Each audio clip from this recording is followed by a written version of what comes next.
homebrew weekend. It's Friday, the 31st of October, 5 p.m. on the dot. I just got the notification. Oh, I've ruined that already. I was using my trophy, my silver medal for the best in the Amber Ale competition, best better at the SABC, and it's obviously they cheaped out on the prizes because that's already damaged the. It's damaged the thing, mate. The blah, blah, blah, blah. I don't know what I'm talking about. My steam ales bottle, and I've got a lovely couple of little video clips showing you this side of the table. I'll put up, and I've got a TAFE SA Campus Brewery Old School Pills that I'm going to put into a Pokemon glass to drink because that's all I've got. Now I'm going to have a quick little chat to you about my steam ale. I'm very, very excited to try it. It is bitter, and so is this, but oh, that's fucking good. We have it over here.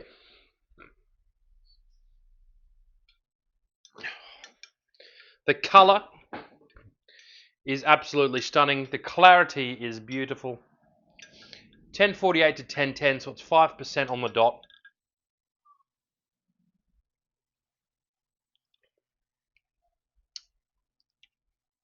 Firm bitterness, firm lingering bitterness, but malty.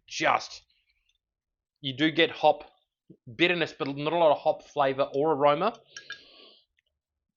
It smells like caramel and biscuit.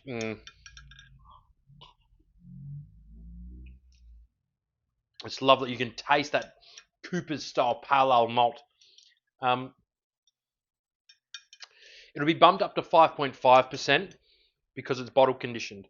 So that's a rule of thumb kind of thing. If you bottle condition your beer because of that secondary fermentation, it gets about an extra 0.5% of ABV. I don't know where I learned that or where I heard that. I could be talking absolute shit. But that's what I do. I'm decked out in my shifty lizard hat. May they rest in peace. Now, it was on or around, no it wasn't, 16th of October at 6:30 p.m. I dropped the fridge temp to 2 degrees Celsius to cold crash my beer because when I checked it, it was sitting at 1010. There's my fermentation line and it was done. Now, I decided 6 years ago to have children. So I now have a 6-year-old and a 2-year-old. So even though I planned on bottling on the 17th or 18th, it is now the 31st, and I have just done this at 4:30 p.m. today, so half an hour ago, roughly, 40 minutes ago. I also fucked up pretty badly while I was transferring the bottles. So what you always do when you transfer from your fermentator to your bottles is you get all of the bottles ready. Everyone knows that. What I thought I would do was I'd get all my plastic bottles ready, my plastic 750ml PETs, sanitized, cleaned and ready. And then once they were full and done and got the carb drops and the lids on and the rinky dinks, I'll get my 330ml ready and I'll see roughly how much beer I've got left and only sanitize that many bottles. Logical somewhat. But what's happened is I've only now filled up my plastic PET bottles. And I've completely fucked whatever's left in this keg, this fermentator, this lovely beer that's sitting in there. So I've lost about 4 litres. And the reason is I've got a very short wine thief. So I have to get right in there. I've got to tilt this down and I kind of navigate down on the clear, chilled liquid as it goes into bottles. And trying to do that, so I pulled the wine thief out, or the gravity-fed fucking pump thing. Got all my bottles sanitized, clean. That's getting open. All the air's coming in. Trying to quickly do this and then start pumping again. And all I did was mix this disgusting slurry up. Got absolutely nothing out into bottles, and the hose fell out onto the floor. It's all mopped and cleaned and sorted now, but lost all of the beer, really, because I'm not going to sit and chill because it's been oxygen in it and all of that. So now instead of having, an extra half a carton in bottles, I lost just, 3.5 liters of beer, made beer, which is annoying when you only make 20. I lost, almost 20%. Fuck!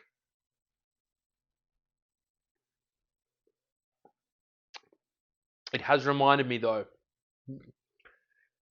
I used to have a lovely stainless conical fermenter. Got stolen. Fuck yeah. And racking out of that was much easier because, like in the conical section, you have like your dump valve at your bottom, but you have like a racking port where there's a kind of internal tube that sits up, and it genuinely sits just above. So if this is your lovely conical, you have all this tube and hot matter and stuff at the bottom, and then this lovely little hose pokes out just above, and just you can literally rack just clean beer straight out of there.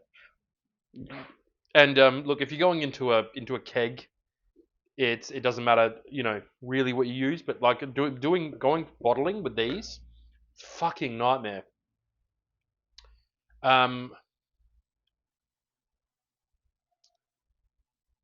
The other thing I could do is put a tap on the bottom of this, I guess, and use, the old school way where you have your funnel at the front and you have one of those bottling wand things where you push down and the beer comes out, and I could proper go old school, I guess.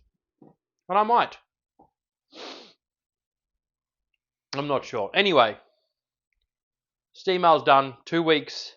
I'll be ready to taste. So the 14th ish of November, I'll be doing a tasting of my steam ale. Maybe the 15th, because on the 14th, when it's supposed to be done, I'll put it into the fridge. So the 15th it'll be cold. Let's do the 15th or 16th, just for safety. Something about drinking beer out of a Pokemon kid's cup glass that's a little bit off-putting. I'm not sure what it is. Couple of beers done. I think everything's done fermenting at the moment. Oh, you know what else? So I've submitted my beer to internationals. So the Australian Amateur Brewing Competition. I've got the all the stuff that won medals, I guess. I've got the Melomal, the C2C mead, and the best bitter, all in at nationals. They've confirmed they've received them, and they're getting judged tomorrow. So maybe my next homebrew weekend, I'll let you know the results of that, and I'll fill you in on the results of everything else, because I've got little bits and pieces everywhere. I've got to kind of rewatch a few of these, remember what I promised, and then deliver on those promises. I've got a list of beers to brew already. So the SA Brewing Club has released the next brewing competition, which is going to be January or February 2026. But they've called it the Ashes. It's like English beers versus Australian beers. And I just have a feeling that everyone's going to want to do Australian beers. And I'm also more into English beers than I'm into Australian beers, if I'm being honest. I like the darker, lovely British dark milds, English IPAs, the best bitters. I do enjoy those beers. So I've got a list of all of the English beers. I might even do. Here they are. Here, snip screen. That's probably a lot of work for me. I might not even do that. Future me. But it might be there. And I'm planning on brewing every English beer on that list to enter. So there's going to be 6 or 7 beers. Now, I'm not going to do 20-litre batches of each, because I've got 80 litres in keg, almost. I've got a bunch of sour beers to drink. I've got another 15 odd litres, 16 odd litres here in bottles. I've got carton after carton. I've got another 20 litres sitting there ready to go, a porter. I've got a whole bunch of Melomel. I've got a lot of booze. And I'm not drinking as much.